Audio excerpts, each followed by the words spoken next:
Human papillomavirus is an extremely common sexually transmitted disease. How common?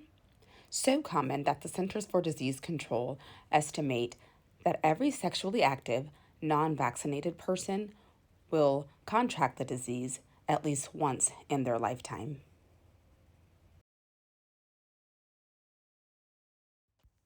Human papillomavirus, also known as HPV, can affect both males and females. There's no cure for the infection itself, and in some cases will resolve on its own within 2 years without problems to the carrier, but in other cases will lead to cancer later in life for the person carrying the virus.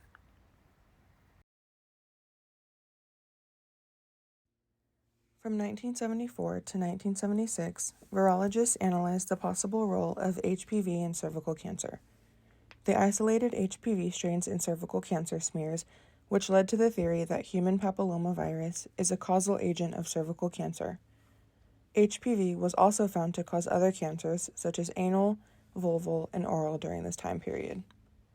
Between 1983 to 1984, high-risk HPV types, HPV-16 and HPV-18, were discovered, and by 1987, the first epidemiological study of HPV infections started. Around 1991, scientists began to synthesize particles that mimicked HPV, from which the vaccine would later be made. These particles are called virus-like particles, or VLPs. They're small particles containing proteins from the outer layer of the HPV virus. VLPs don't contain any of the DNA from the virus, so they can't cause an HPV infection.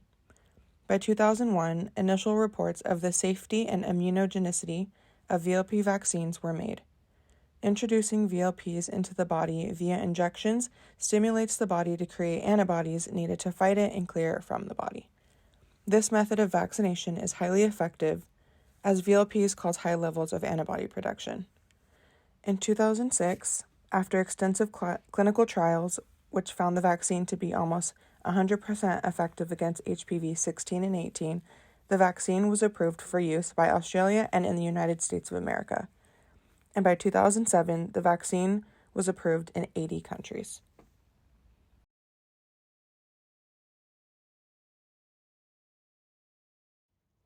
The correct answer is C, cervical cancer. While there are a number of HPV-related cancers, cervical cancer is the most frequently diagnosed HPV-related cancer. In annual numbers, over 14,000 women were diagnosed with HPV. Of that figure, over 4,000 women lost their lives to cervical cancer. That's even after being diagnosed and treated. 4,000 women, 4,000 mothers, aunts, sisters, friends, 4,000.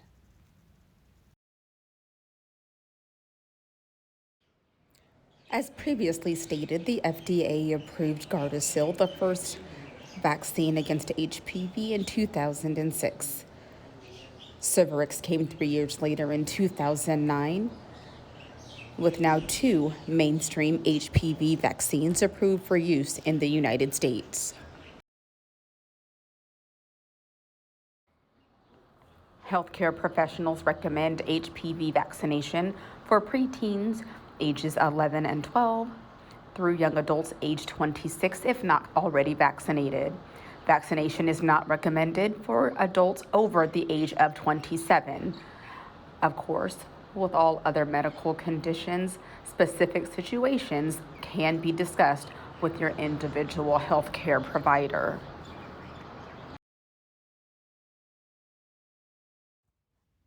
In today's day and age, vaccination carries a huge question mark for lots of people.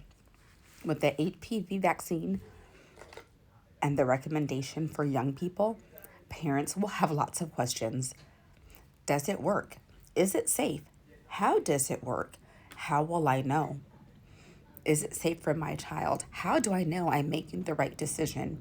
As healthcare providers, we need to be able to answer those questions. So, How does the vaccine work? How does the HPV vaccine work? Vaccine introduces virus-like particles into the body, which then allows the body to produce antibodies to attack those VLPs. Therefore, if HPV were to naturally enter the body, the immune system produces those same antibodies and therefore will remove the infection.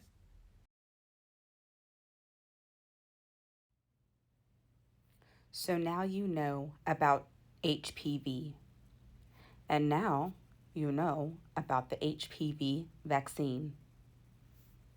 So now what? What will you do with that information?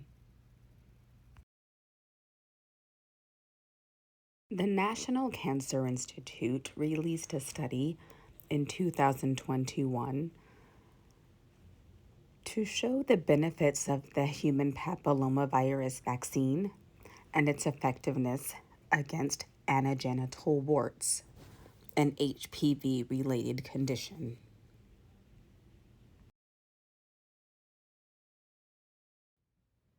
This study did show a significant reduction in occurrences of anogenital warts compared to previous history, in part due to the increase in the numbers of people receiving the HPV vaccine. Since completing our project on the human papillomavirus vaccine, I feel confident that I could take information on this vaccine and educate someone on the safety of it, the benefits of it, and why it is more beneficial to be vaccinated than to go without the vaccination. Although I understand that being vaccinated is a choice, I do believe that making that choice should be with education and knowledge.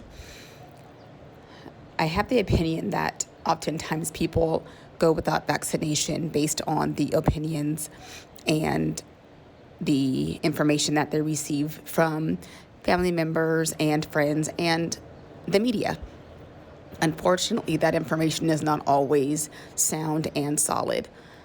I know that in the profession of healthcare, we have the benefit of having researched information that goes back for eras and years.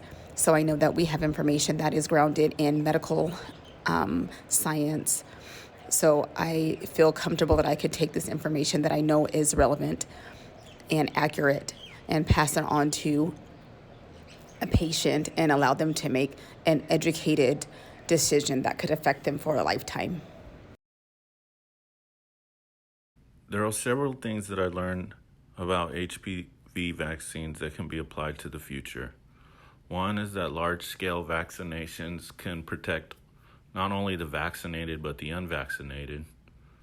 That this particular vaccination protects against many cervical cancers, and that vaccinating children would be wise for the prevention of this particular viral infection.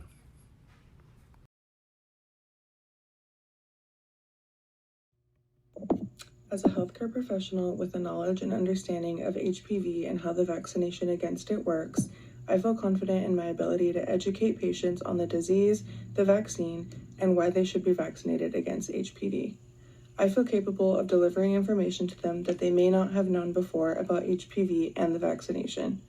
I will encourage patients to make educated decisions on the HPV vaccine and explain how unvaccinated individuals are at high risk for developing a number of cancers. In addition to the knowledge of HPV and the vaccine, knowing how vaccines work will help me to spread awareness of receiving other vaccinations and how they ultimately prevent disease and illness.